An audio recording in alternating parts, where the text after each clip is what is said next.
Hello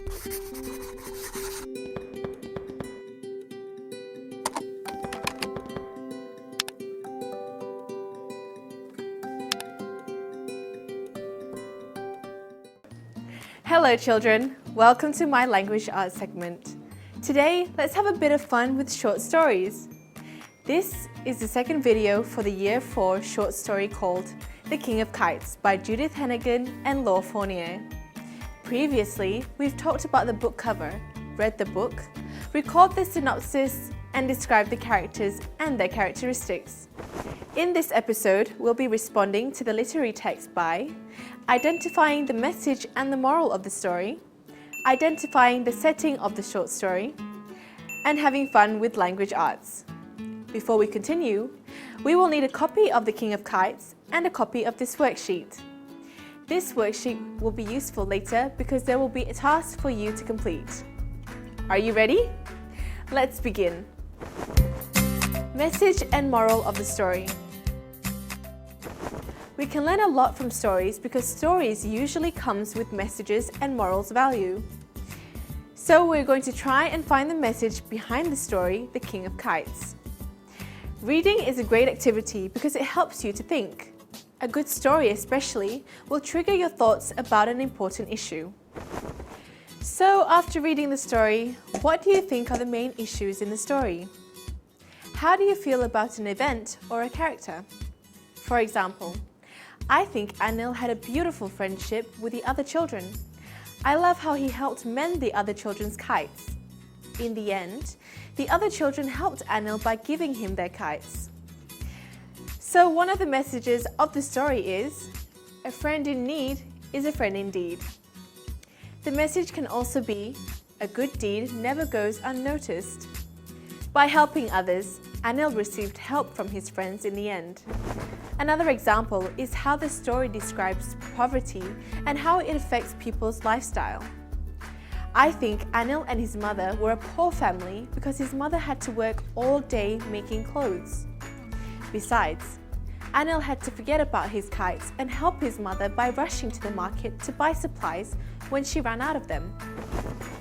They were so poor that Anil's mother had to use his kite paper and strings to make clothes. Maybe they ran out of money to buy the sewing materials. In your circle map, list out all the issues that affected you personally and why you think that way. Share it with your parents, a teacher, or your friends. Now let's talk about the moral of the story. Stories usually contain moral values.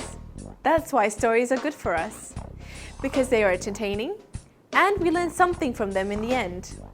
For instance, I've learned from this story that we should be kind to others. Just like Anil, he helped his friends, so his friends helped him back in the end. I also learned that we should be also grateful with what we have. Throughout the story, Anil didn't complain about his life, even though he and his mother were poor. In fact, I think he was a good boy because he tried to help his mother in every way possible.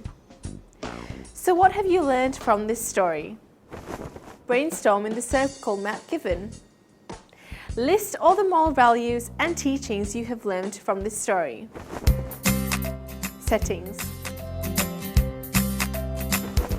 Setting of the story means the place where the story took place. Do you think this story happened in Malaysia? Yes? No?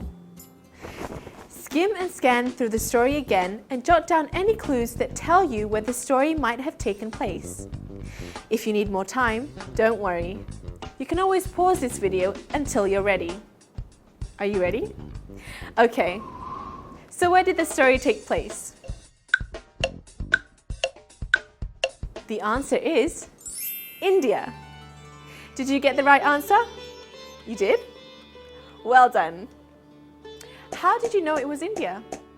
What were the clues in the story that led you to the answer? Number 1, people.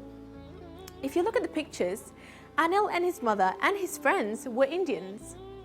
The women or girls wore bindi, or a red mark on their forehead. So that tells us the people in the story were Indians. Number 2, clothes. The clothes in the story also tells us that they belong to the Indian community. On page 14, Anil's mother mentioned that she needed to make saris, which are traditional Indian clothing for women. The pictures in the stories also showed various saris for women and shirts for Indian men. Number 3. Traditional Indian wedding. The wedding scene on page 28 also tells us it was an Indian wedding. The bride and bridegroom were wearing traditional wedding costumes for Indian couples. A cow wearing a wreath of flowers also tells us that this happened in India, because cows are sacred animals there. And this is how we identify the setting of the story. Fun with language arts. Now let's have some fun. I'm thinking we can all be just like Anil and make our own kites. How does that sound? Great. It's really simple. All you need are colored paper. You can use any colored paper that you have. 2 long bamboo sticks. This is to make the frame of the kite. So if you have short sticks, you'll end up with a small kite. If you have longer sticks, your kite will end up bigger. So make sure your sticks are long enough. String, glue or tape, a pair of scissors.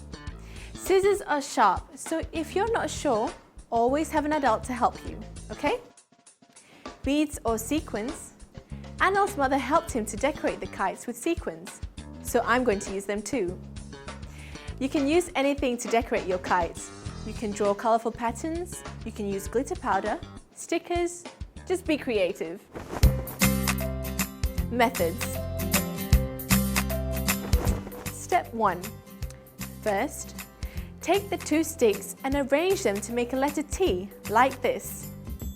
Tie the strings together with a piece of string, like this.